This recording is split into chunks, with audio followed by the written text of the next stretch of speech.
제가 저번 방송에서 교토 애니메이션의 역사에 대해서 어떻게 성공했는지에 대해서 영상을 만들었었죠. 그 앞의 내용 간단하게 정리해보고 난 다음에 그 뒷 이야기를 해봅시다. 먼저 첫 번째, 교토 애니메이션은 아카데미에서 시작을 했다.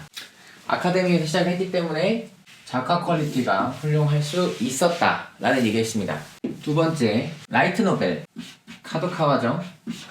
카도카와와 협업하게 되면서 제작위원회의 시스템을 통해 새롭게 떠오르는 라이트 노벨 원작 애니메이션 미디어 믹스를 성공적으로 진행합니다. 제가 얘기했었던 풀메탈 패닉이랑 스즈미야 하루이의 우울이 있겠네요. 세 번째,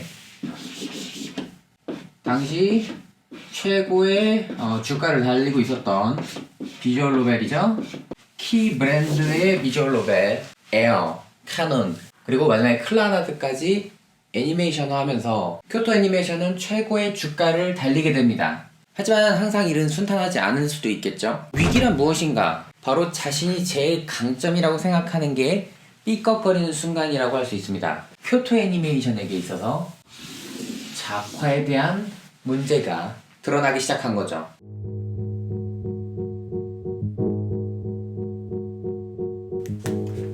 사실 제가 앞서 스즈미야 하루이가 굉장히 좋은 퀄리티로 보여졌다고 얘기하긴 했지만 스즈미야 하루이 시절부터 퀄리티에 대한 삐걱거림은 있었습니다. 실제 스즈미야 하루이의 우월 애니메이션을 보신 분들은 알겠지만 작화 붕괴라던가 어느 정도 퀄리티 유지 면에서 어려움을 느끼는 게 제법 보이기도 했죠. 무엇보다 당시에 교토 애니메이션은 이제 막 성장하고 있는 작은 애니메이션 회사였습니다. 그런 애니메이션 회사가 비록 13화 1쿨짜리 애니메이션이라고는 하지만 1년에 2작품 이상 지속적으로 내는 것에 점점 업무 과중이 늘어나기 시작했죠. 심지어 교토 애니메이션은 뭐라고 했죠?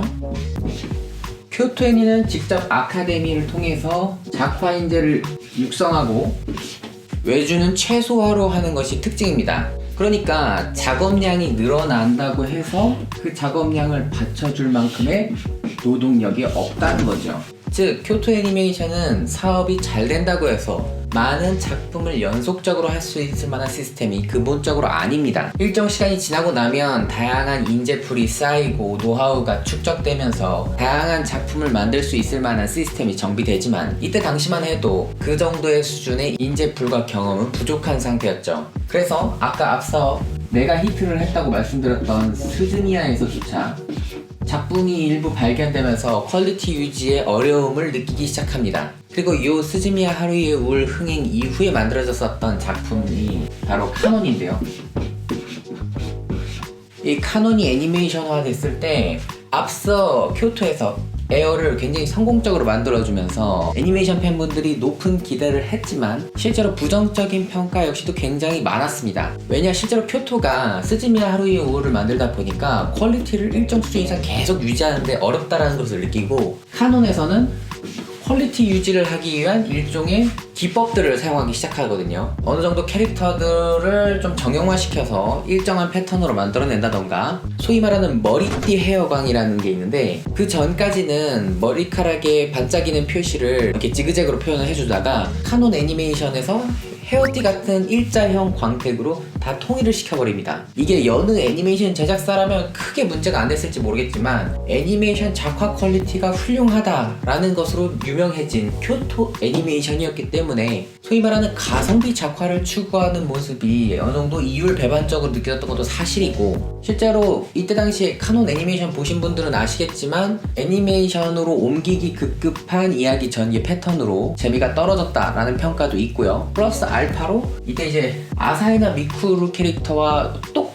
닮은 여자 캐릭터가 작중 후반에 등장하는 데다가 남자 주인공을 사실상 쿄네 오마주 캐릭터로 변형시켜버리면서 카논이 아니라 스즈미야 하루이의 우울 2차 창작이냐 같은 표현을 들을 정도로 키 작품을 좋아하는 팬들한테 쓴소리를 들었던 애니메이션이기도 합니다.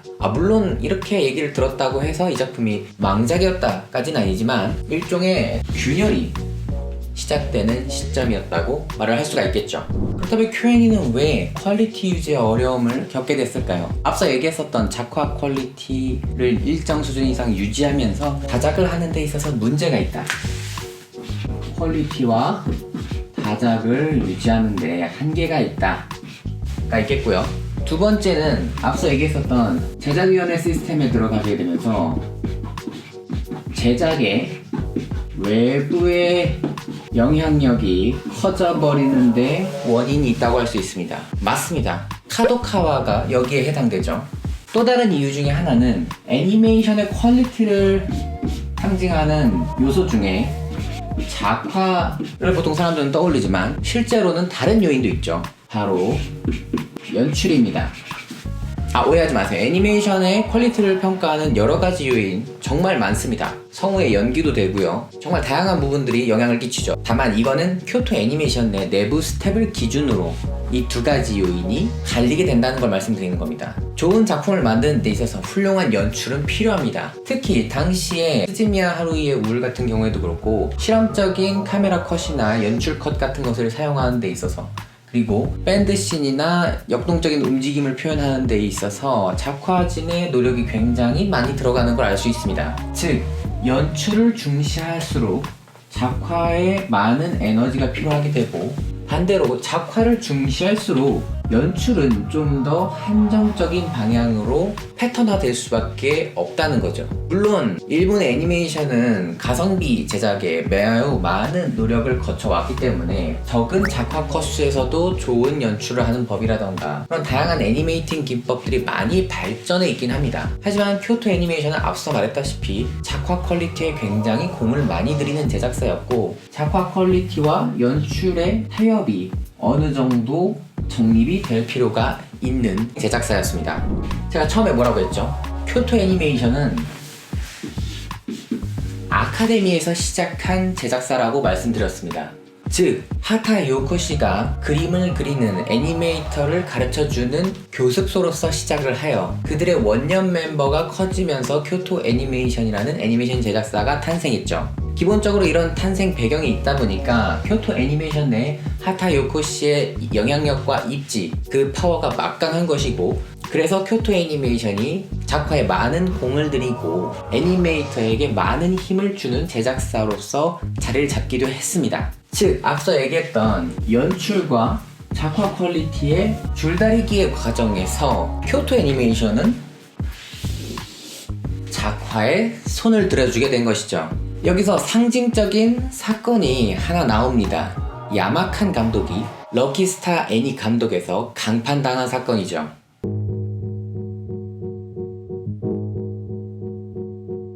럭키스타 애니메이션 감독 강판 사건, 이건 꽤 놀라운 일입니다. 애초에 애니메이션이 방영하고 있는 도중에 감독이 강판된다는 사례가 매우 드물 뿐더러, 심지어 감독에 내려오게 되면서 교토 애니메이션 제작사 측에선 아직 감독이 될 역량이 부족하다라는 이례적인 입장문까지 발표하게 되죠. 럭키스타의 감독은 야마칸이라는 별명으로 유명한 감독이었습니다. 본명은 야마모토 유타카죠. 그는 이제 교토 애니메이션의 연출가로서 계속 활동을 해왔던 사람이고요. 그런 과정에서 스즈미야 하루이의 우울에서 연출가로서 많은 참여를 하기도 했고, 무엇보다 스즈미야 하루이의 우울 1기 엔딩곡 댄스를 직접 애니메이션으로 만들어서 당시에 굉장히 큰 유행을 시킨 장본인이기도 합니다. 그런 의미에서 보면 연출적 재능이 있는 사람이라고 볼 수도 있죠. 하지만 비교적 자기 주관이 매우 강하고 작화가들에게 부담이 되기 쉬운 연출을 굉장히 선호한다는 점, 그러는 과정에서 팀원과의 굉장히 많은 트러블을 일으키며 인성면에서 문제가 많다는 평가를 받는다는 점 등이 단점으로 꼽혔죠. 실제로 이 야마칸에 대해서는 교토 애니메이션을 나오고 난 다음에 굉장히 화려한 이후의 역사들이 이 야마칸 감독에 대한 인성을 잘 보여주지 않나 싶습니다. 즉, 당시의 교토 애니메이션은 연출보다 작화에 좀 더 손을 들어주고 있는 회사 분위기를 가지고 있는 상태에서 야마칸 감독이 럭키스타를 만드는 과정에서 일련의 트러블이 있었다라고 추측할 수 있는 거죠. 여기서 이 이후 야마칸 감독이 강판된 사건에 대해서 일련의 찌라시나 관련 업계 관계자의 취재를 통해서 공개했었던 내용들이 일부 있는데요. 완벽하게 사실이라고 증명된 것은 아니지만 어느 정도 맥락과 그 당시 주변 정황을 추론해보는 데는 도움이 될 만한 이야기들이 많이 있습니다. 가령 당시 카도카와는 스즈미야 하루이의 엄청난 흥행, 메가 히트의 공신으로서 야마칸의 연출이 지대한 영향을 끼쳤다고 생각했습니다. 그래서 당시 야마칸에게 스즈미야 하루이의 올 2기의 감독을 맡기려고 생각하게 되죠. 이 2기 감독을 맡기기 전에 먼저 감독으로서의 경력이 없는 게 야마칸의 불안 요소였기 때문에 그러면 먼저 다른 작품을 맡겨서 감독으로서 경험을 쌓게 만들어보자 라고 해서 교토 애니메이션이 럭키스타라는 작품의 감독으로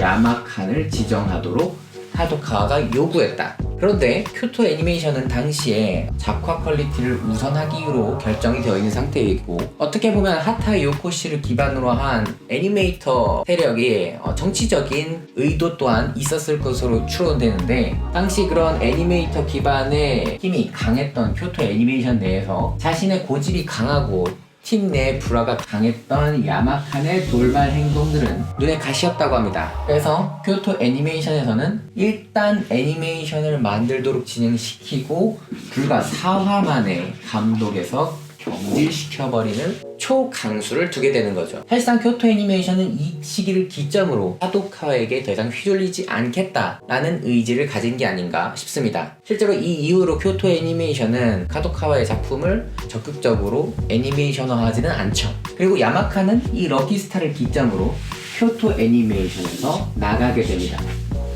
어떻게 보면 이때 당시에 교토 애니메이션은 내부 시스템을 정비하고 앞으로 교토 애니메이션을 운영할지에 대해서 고민하고 재정립하는 시기였다고 생각할 수 있습니다. 약간 정치적인 싸움도 없진 않았겠지만 말이죠.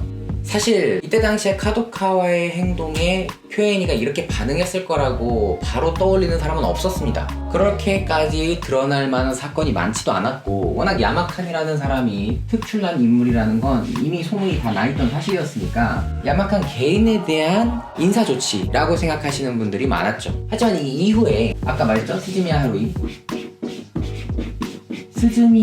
하루이의 올 2기에서 전설은 아니고 레전드인 엔드리스 8라는 전무후무한 전개를 사실상 카도카와가 요청하게 되면서, 어떻게 보면 쿄엔이가 카도카와의 영향력에서 빨리 벗어나야 될 필요성을 팬들도 공감하고 그때 당시 그래서 이런 행동을 했겠구나 라고 납득을 하게 되는 일종의 퍼즐이 되기도 했습니다. 물론 공식적으로 카도카와가 엔드리스 8 전기를 요구했다라는 증거는 없습니다. 카도카와가 야마칸을 럭키스타 감독으로 꽂아달라고 요청했다? 그것도 증거는 없어요. 하지만 그때 당시의 정황과 이 엔드리스 8의 전개가 쿄엔이의 의사로 만들어질 수 없는 전개거든요. 애초에 이런 전개를 결정권자는 당시 제작위원회의 최대 지분을 투자하였고 원작을 가지고 있는 출판사 카도카와에게 있다는 건 일본 컨텐츠 사업에 관심이 있으신 분들이라면 어렵지 않게 추론할 수 있었을 겁니다. 즉 엔드리스 8라는 전기의 전말이 스즈미야 하루이의 소실이라는 극장판의 추진력을 얻기 위함이었다. 그것을 위해서 카도카와가 엔드리스 8를 교토 애니메이션에게 요구했다라는 걸 생각해본다면, 교토 애니메이션은 앞서 럭키스타나 엔드리스 8까지 카도카와의 제작위원회 시스템 내 만행해서 서둘러 독립할 필요성을 느꼈던 걸지도 모릅니다.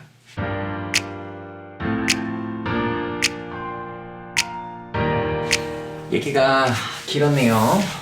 물론 이렇게 교토 애니메이션이 죽을 쓰고 있었던 것만은 아닙니다. 앞서 스즈미야 하루이의 작화 부분에서 삐걱거리기 시작했다곤 하지만 역대급 흥행을 보여줬고, 카논도 일부 카키코들에게 안 좋은 평가를 받고 있긴 하지만 전반적인 퀄리티가 나빴던 작품은 아니었어요. 심지어 카논 이후에 만들었던 클라나드는 카키코들도 인정하는 훌륭한 애니메이션으로 아직까지도 명작 애니메이션으로 평가받고 있죠.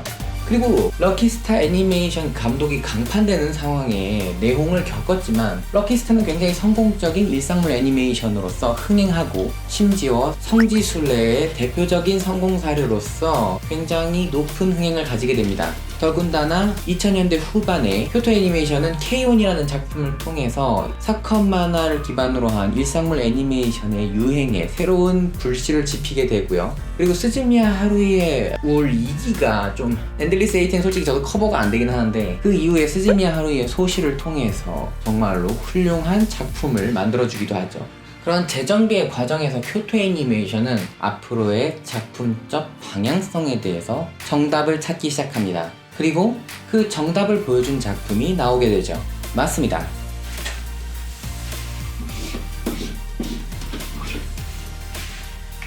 아이스크림, 바로 빙과입니다.